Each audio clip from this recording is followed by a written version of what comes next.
Shalom, pagi semuanya. Mungkin sebelum kita sharing firman, ada video dulu mungkin yang boleh ditayangin. Ini sambungan video dari yang minggu lalu. Jadi video ini khusus dibuat oleh tim CLCC untuk kita boleh mengambil maknanya, buat saya cukup dalam. Kita lihat dulu ya, nanti kita akan saksikan sama-sama. Yuk silakan.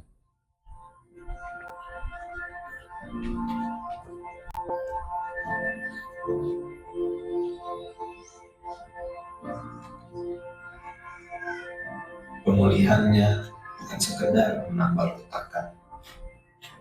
Dia menjadikan hidup kita lebih indah dari sebelumnya.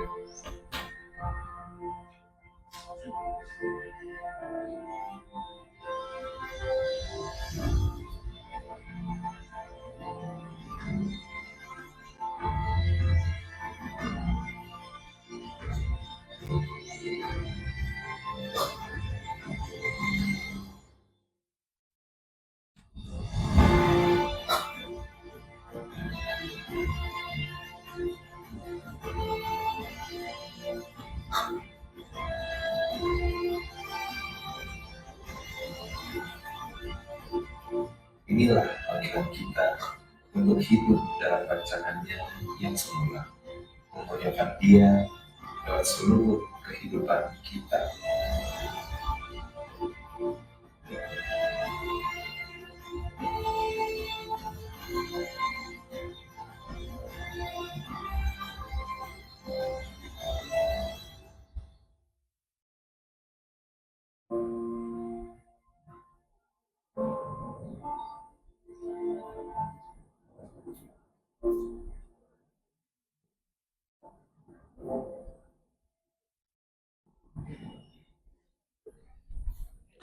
Oke, thank you tim multimedia. Kalau kita perhatiin dua video yang minggu kemarin dan minggu ini, bagus banget saudara.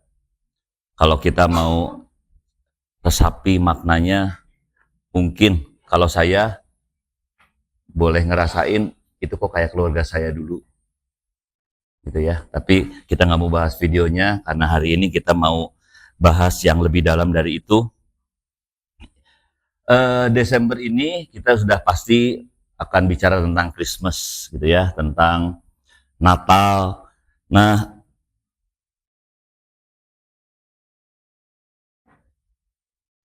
saya mau ajak kita sama-sama belajar untuk bisa ngelihat bahwa yuk apa bener nih Natal kali ini punya makna yang khusus buat kita. Yesus sebagai pembawa kabar baik, apa benar kita mau anggap dia sebagai kabar baik itu? Karena jujur kalau boleh pengakuan sedikit,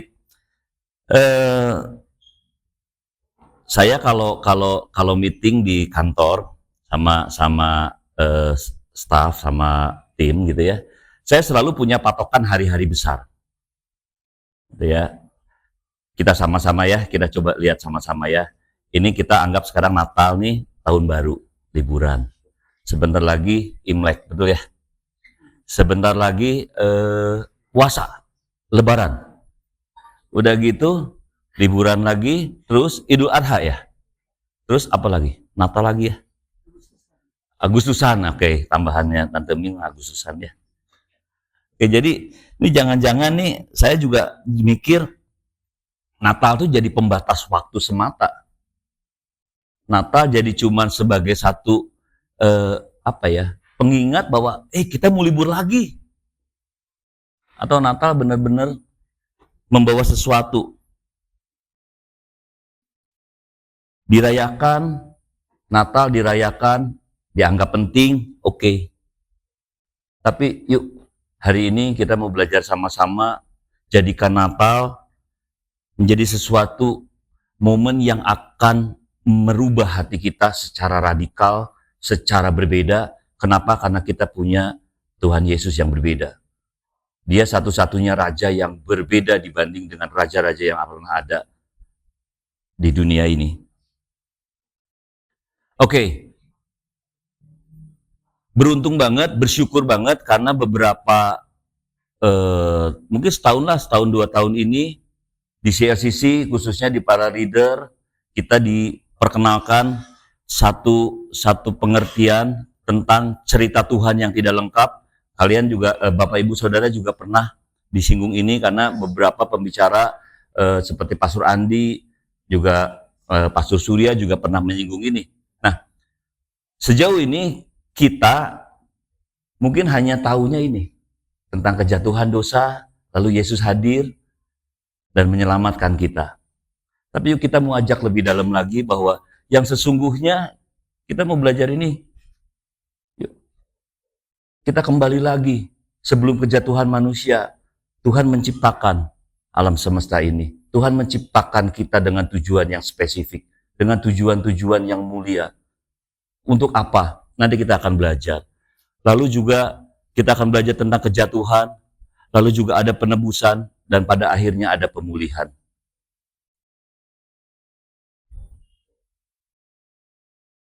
For chapter gospel, kita akan bicara tentang Allah sebagai pencipta, tentang penciptaan itu sendiri. Lalu juga for chapter gospel akan bicara tentang manusia, kita sebagai ciptaannya Tuhan yang jatuh dalam dosa, dan ada Kristus sebagai penyelamat dan Raja yang melakukan penebusan. Dan yang keempat, tentang pemulihan oleh Sang Raja. Kalau tadi kita lihat video, hari ini ada pemulihan, meskipun ada yang retak, tapi di mata Tuhan, semuanya jadi pulih seperti baru. Bicara tentang hati-hati yang terlukai, bicara tentang kondisi-kondisi yang enggak sepadan, enggak yang kita harapkan, semuanya membuat kita membuat keputusan yang salah. Oke, kita akan coba mulai dengan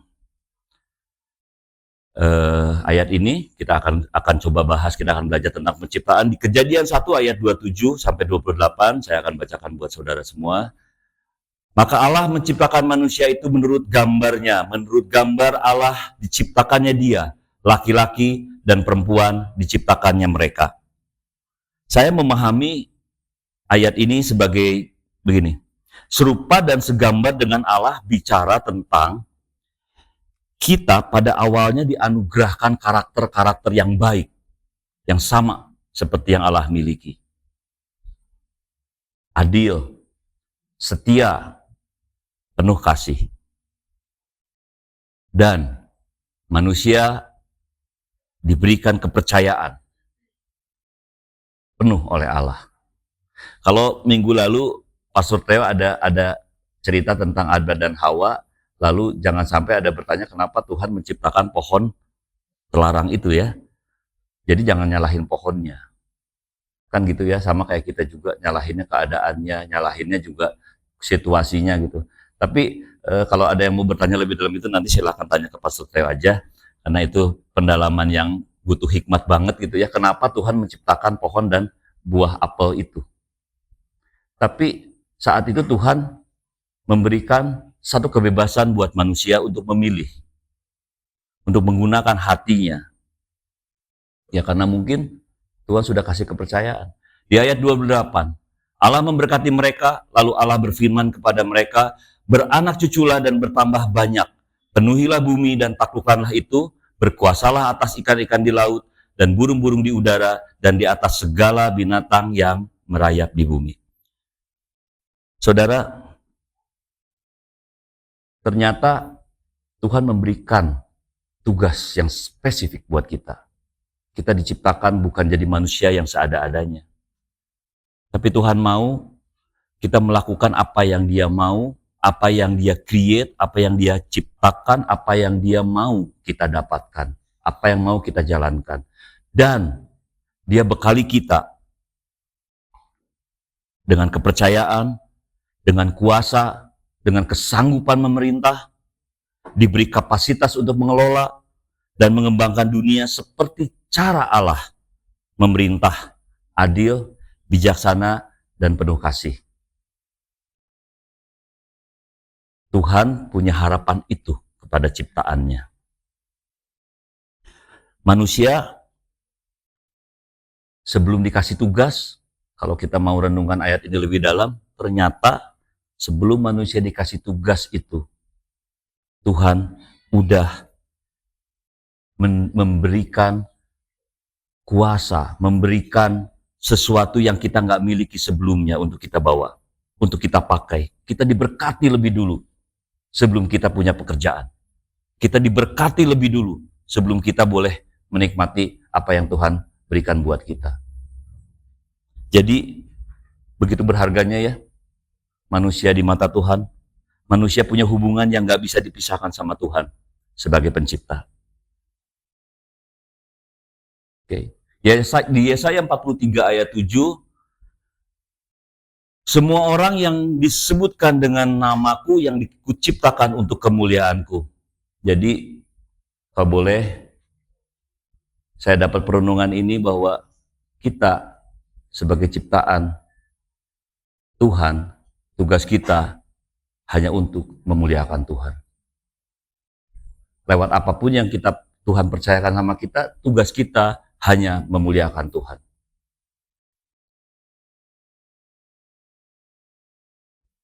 Oke. Nah, di Four Gospel chapter yang kedua, kita akan mulai masuk. Kita akan sama-sama coba lihat bahwa dengan kepercayaan yang Tuhan kasih, dengan keadilan yang Tuhan kasih,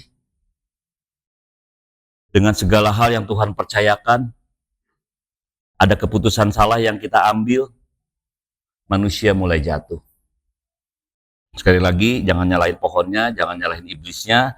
Untuk hal itu, kita perlu merenungkan bahwa keputusannya ada di tangan kita.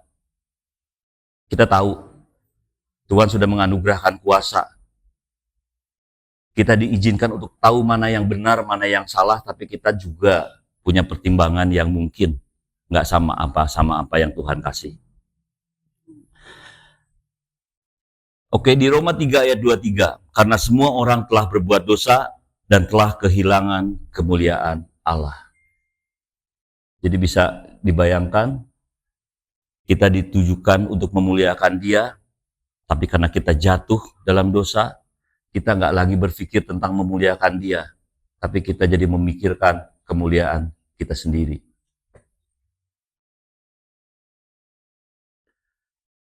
Oke, di 1 Korintus ayat yang 10 sampai ayat yang 10. Jika engkau makan atau minum atau melakukan sesuatu yang lain, lakukanlah semuanya itu untuk kemuliaan Allah. Ini Rasul Paulus buat jemaatnya di Korintus. Dia melihat jemaat-jemaat di Korintus mulai menyembah berhala, mulai menduakan Tuhan, mulai menganggap bahwa penyembahan-penyembahan itu adalah hal-hal yang wajar buat mereka. Kita melihat bahwa hati manusia memilih kebebasannya sendiri, sesuai dengan pengertiannya sendiri. Hati manusia sudah melenceng dari tujuan yang Tuhan tentukan tentang memuliakan Dia.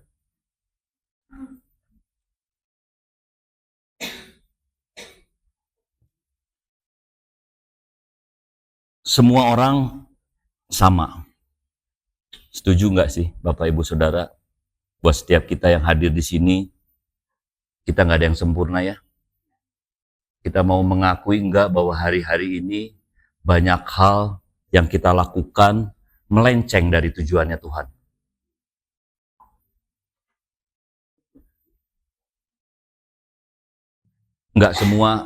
Enggak terkecuali. Semua orang berbuat dosa. Termasuk saya. Orang yang mengaku baik juga berbuat dosa. Orang yang mengaku religius juga berbuat dosa. Orang yang sudah melayani juga berbuat dosa. Orang yang mengaku bermoral juga sudah berdosa. Keberdosaan kita, kalau kita mau akui, melukai hatinya Tuhan. Amin, saudara. Tuhan nggak pengen kita seperti itu. Tapi kita seperti itu. kita mulai berpaling dari hal-hal yang sejatinya Tuhan inginkan, tapi ada pertimbangan lain. Ya sudah, nantilah, bertobatnya nantilah. Dan oleh karena itu, manusia kehilangan kemuliaan Tuhan. Bukan Tuhan yang menjauh, saudara, tapi kita yang menjauh. Tuhan menggunakan kuasanya, Tuhan menggunakan hatinya hanya untuk mengasihi kita. Tapi kita yang seringkali berpikir bahwa ya oke lah kalau saya melakukan dosa kecil, itu pun juga punya pertimbangan sendiri. Apapun itu, dosa tetap dosa. Dan itu melukai hatinya Tuhan. Dan saat kita menikmati dosa, kita seringkali nggak sadar kita yang menjauhi Tuhan. Kita mengambil keputusan, saya pilih ini daripada pilih Tuhan. Saya pilih sesuatu yang mungkin nggak enak di belakangnya dibanding dengan ikut menderita bersama Yesus untuk mengambil satu keputusan sesuai dengan apa yang Tuhan mau. Oke. Nah, Natal bicara tentang kabar baik. Yesus membawa kabar baik. Yesus adalah kabar baik itu sendiri. Jadi, maukah kita mulai merenungkan bahwa Natal ini menjadi satu momen karya terbesarnya Allah dinyatakan. Seorang raja telah lahir buat kita. Cuman pertanyaannya adalah satu, akankah Yesus yang kita sebut sebagai raja memang kita izinkan jadi raja dalam hidup kita? Raja yang menguasai hidup kita, raja yang menguasai hati kita, raja yang di setiap hal yang kita lakukan, kita akan bawa. Saya mau melakukan ini. Yesus memerintahkan begitu enggak ya? Tuhan suruh itu enggak ya? Jadi kalau saya di awal tadi bicara tentang sesuatu yang radikal, yang berbeda, saya mau ajak kita, mungkin gini, apa-apa tanya Yesus dulu enggak? Kan dia raja, dia yang berkuasa atas kita. Mau memutuskan satu, nanya dulu enggak? Tuhan, proyek ini kira-kira boleh enggak dijalankan? Tuhan kasih tanda dong, kalau nggak jadi ya nggak apa-apa. Atau tanda tangan dulu proyeknya, baru tanya Tuhan, Tuhan boleh nggak proyek ini berjalan? Tuhan tolong berkati. Saya sering gitu sih. Kalau meeting biasanya bikin proyek dulu, udah gitu baru doa bersama. Tapi Natal ini saya mau rubah sih, saya mau rubah. Saya mau coba melakukan sesuatu apa yang Tuhan mau meskipun itu menyakitkan. Ya, saya mau cerita sedikit. Saya sharing ini mungkin seputar keluarga, tapi hari ini saya sedikit aja mau cerita bahwa saya pernah membahas ini dengan Pastor Theo dan istrinya dan keluarga, karena memang hal yang saya hadapi bersama istri saya di pekerjaan itu membuat kami down banget, gitu ya. Saya nggak mau cerita detailnya, tapi saya ingat bahwa mereka mengingatkan saya, Pastor Theo berbicara bahwa semuanya ini pasti ada hikmatnya, dan jangan-jangan kita juga ya yang berpikir bahwa hal yang membuat kita menderita itu karena memang keputusan kita yang pengen kita ambil, bahwa gini loh, kalau saja saya menyerahkan ini semuanya kepada Yesus, mungkin penderitaan itu menjadi satu momen yang membuat saya bangkit dan melihat segala sesuatunya menjadi lebih baik. Tapi saya mengalami masa-masa terpuruk di mana, Tuhan kenapa gituin saya ya? Kok Tuhan kenapa izinkan saya melalui itu? Nggak enak banget, ego banget. Ceritanya saya nggak mau detail karena memang saya sepakat untuk melupakan hal ini. Cuman saya mau cerita sedikit dari permukaannya aja bahwa saya saat itu betul-betul kecewa sama Tuhan. Kecewa banget. Nggak enak banget gitu ya kalau sampai bisa dibayangkan bahwa saya orang yang betul-betul pengen kerja benar, kerja lurus, kerja istilahnya sesuai dengan apa yang diarahkan gitu. Tapi sampai suatu saat bahwa kamu salah. Kamu nggak bisa pegang lagi perusahaan ini. Kamu harus lepaskan. Kamu nggak mampu. Jangan-jangan saya berpikir lagi, ini jangan-jangan ego nih. Ego saya yang benar-benar berpikir bahwa orang di luar saya yang salah. Saya mah enggak, saya mah korban.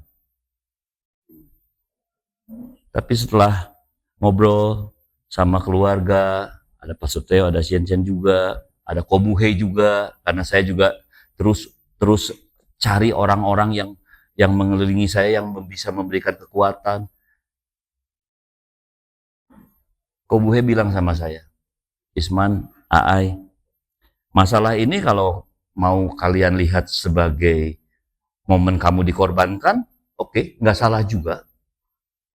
Tapi bisa melihat nggak bahwa kamu punya momen yang lain, yang dikembalikan lagi kepada tujuan Tuhan menciptakan kamu dan mengizinkan semua ini terjadi dalam hidupmu. Apa? Ini momen di mana kamu undang lagi Yesus masuk. Bicara sama Yesus, sampaikan segala keluh kesahmu sama Yesus. Dia tahu dan dia punya solusinya. Oke, kembali ke topik kita di Yesaya 9 ayat 5. Kita masuk ke makna Natal. Kita mau sama-sama renungin di Yesaya 9 ayat 5. Sebab seorang anak telah lahir untuk kita, lambang pemerintahan dan di atas bahunya, dan namanya disebutkan orang, penasihat ajaib, Allah yang perkasa, Bapa yang kekal, Raja yang damai. Waktu Kobuhe ngomong begitu, saya lagi mikir lagi. Saya sama istri saya langsung mengiyakan. Sorenya kita langsung berdiskusi.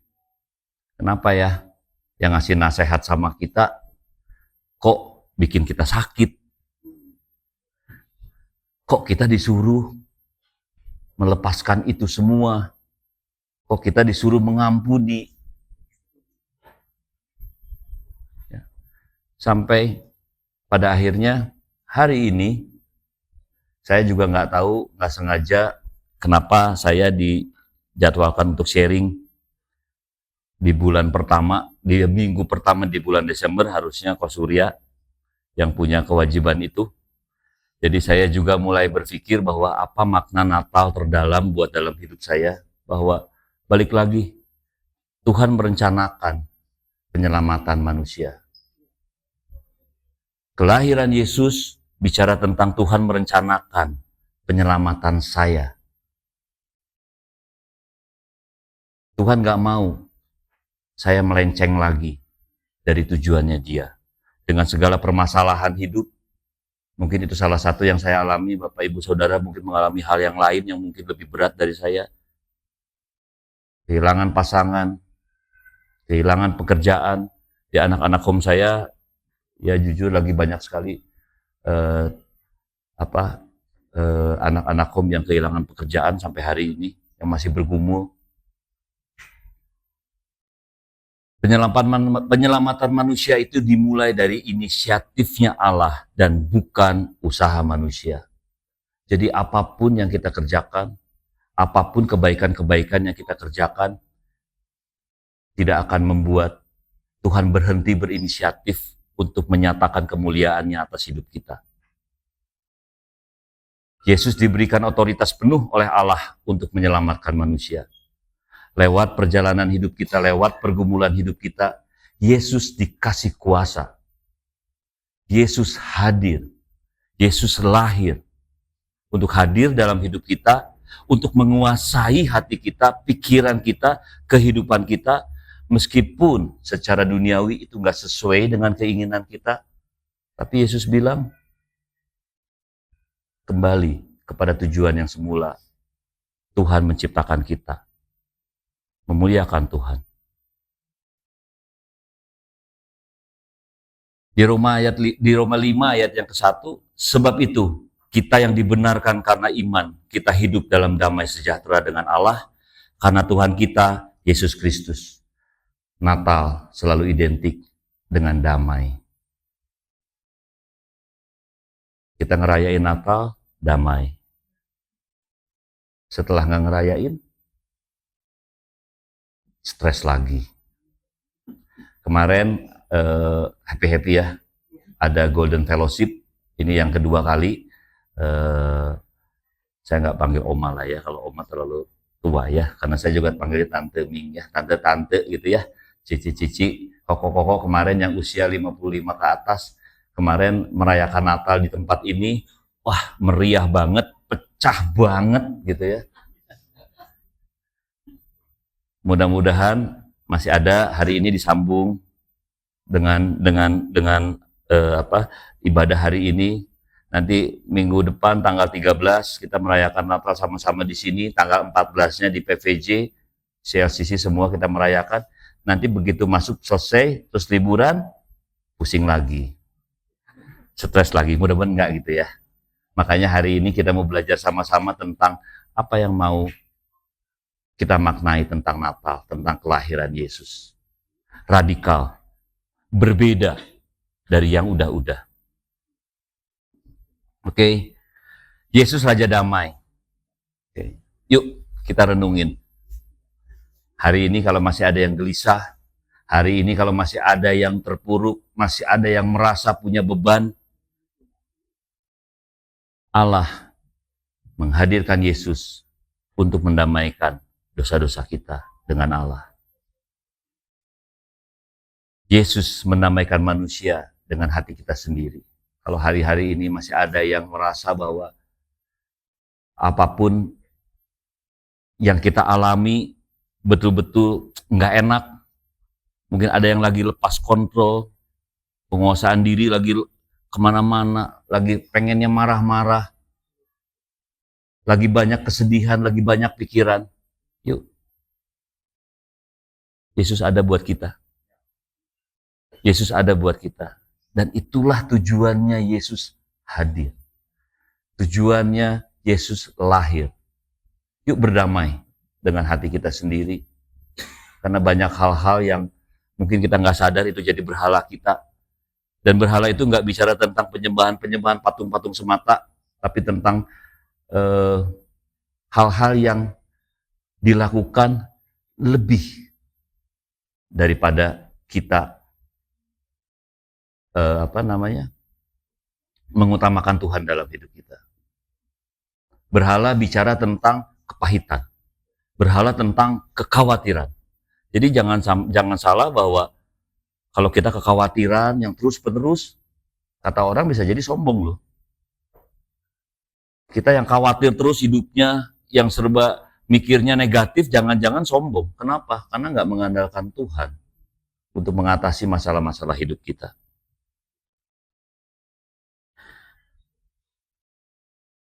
Oke, saya masuk ke perenungan. Hari ini kita sama-sama belajar, termasuk saya juga mau belajar lagi tentang apa tujuan Tuhan menciptakan kita. Bagaimana kita jatuh dalam dosa, kita renungin lagi seberapa besar kesalahan-kesalahan yang kita sering perbuat hari-hari ini tanpa sadar, jadi kebiasaan, jadi berhala kita. Kita juga mulai merenungkan keberadaan Yesus betul sebagai Raja, betul sebagai penyelamat kita, yang berkuasa, yang mengontrol semua hidup kita.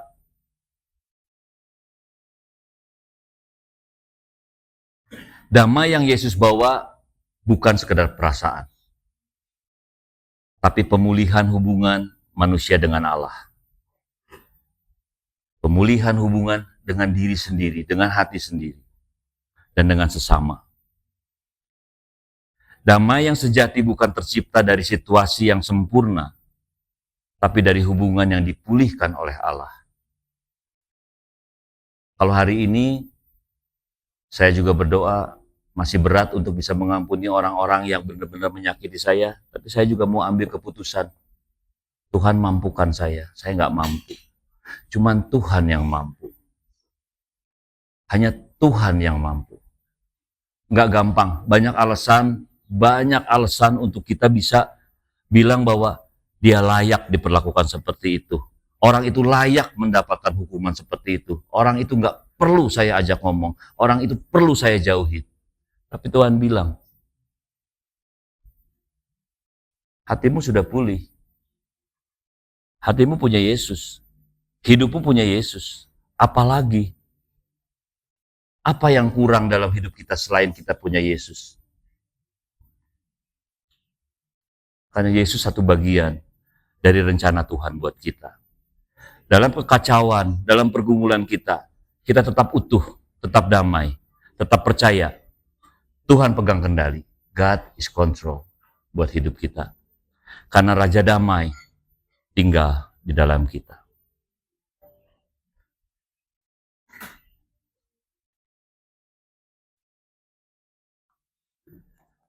Sorry, saya mau kelewat satu. Nah, ini Tim Keller mengatakan begini. Karena manusia tidak bisa naik ke surga, maka Allah yang harus turun ke dunia. Natal bukan hanya soal perayaan sentimental, bukan tentang perayaan Yesus lahir, semata-mata hanya merayakannya, tapi Natal kita mau maknai sebagai intervensinya Tuhan yang radikal. Tuhan memutuskan menggunakan kekuasaannya, dia berdaulat penuh hanya untuk mengasihi kita. Anak-anaknya yang sebetulnya nggak layak untuk diampuni. Yesus melakukannya untuk kita. Yesus lahir sebagai nubuatnya Allah.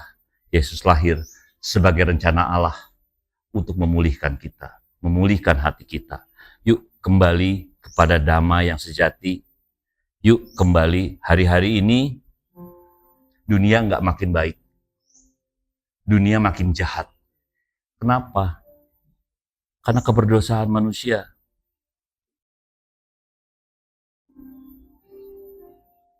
Tapi Tuhan tetap ada dan mengendalikan hidup kita.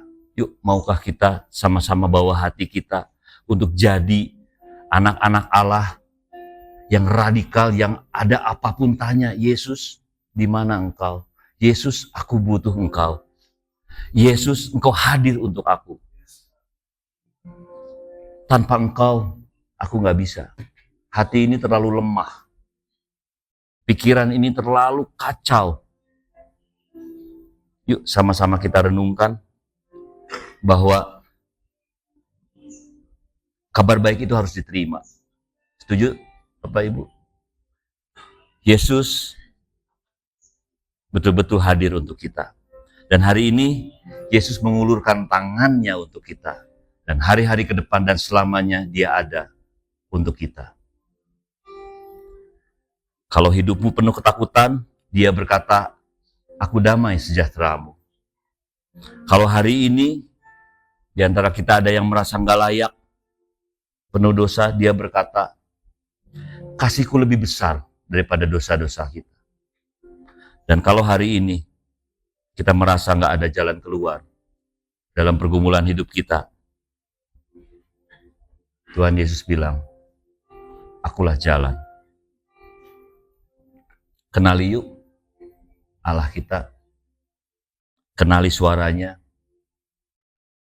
Kita ambil keputusan bahwa pulang dari sini kita nggak jadi lagi anak-anak Tuhan yang berbeda, tetapi anak-anak Tuhan yang mau hidup dengan caranya Tuhan, mau hidup untuk tujuan Tuhan, dan bukan dengan cara kita sendiri. Yuk kita pulang dengan hati yang gak sama lagi.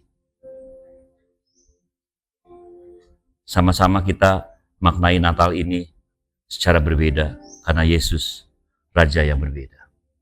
Tuhan Yesus memberkati.